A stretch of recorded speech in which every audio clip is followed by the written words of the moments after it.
पाटील साहेब, दक्षिण महाराष्ट्राचा दौरा तुमचा, या दौऱ्यामुळे बरेच प्रस्थापित मराठी नेते असतील किंवा इतर नेते असतील हे सगळे नाराज होत आहेत. कारण काय तुम्ही त्यांच्या अस्तित्वालाच आव्हान देता या दौऱ्याच्या मार्फत. तुमची नेमकी भावना आहे का की तुम्ही प्रस्थापित मराठ्यांना आदरा देण्यासाठी हा दौरा केला, काय गोरगरिबांची लाट सध्या त्यांना? त्यांच्या नाराजीला मी काय करू? त्यांच्या नाराजीला मी काय करू शकत नाही. माझ्या समाजाच्या नाराजीचं काय? आमचा प्रश्न कोण सोडणार? तुमच्या नाराजी दूर करायला आम्ही काय ठेका नाही घेतला.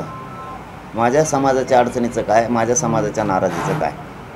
आणि यातून एक सिद्ध झालं की यांनी विनाकारण गटं पाडली होती. जसे पक्षात गटं पाडलेत तसे यांनी मराठ्यांच्या महाराष्ट्रात विभागात गटं पाडले होते. आमचं काहीच नसताना सुद्धा दाखवत होते की मराठवाड्यांचं पश्चिम महाराष्ट्राचं जमत नाही, किंवा पश्चिम महाराष्ट्राचं खानदेशचं जमत नाही, कोकणचं किंवा विदर्भ मुंबई विभागाचं जमत नाही. हे कोणी सांगितलं यांना की आमचं त्यांचं जमत नाही म्हणून? तुमच्या स्वार्थासाठी तुम्ही काही पण द्वेष पसरणार. जनता कशी ऐकल? शेवटी पश्चिम महाराष्ट्राचं, मराठवाड्याचं, विदर्भाचं रक्त एक आहे ना. कोकणचं असो, मुंबईचं असो, आमचे सगळं माणसं आहेत ना. आम्ही का मराठवाड्यात जाणारा राहते? आमचं सगळं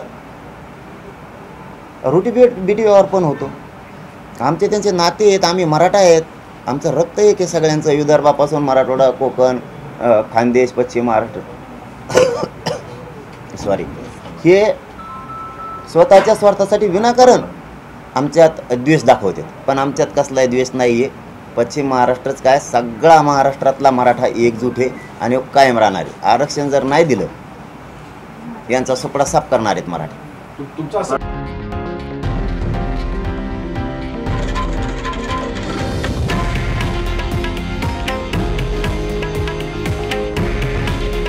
हे आहे देशातील नंबर 1 न्यूज नेटवर्क आणि आपण पाहत आहात TV9 मराठी. काळजी तुमची, हित महाराष्ट्राचं.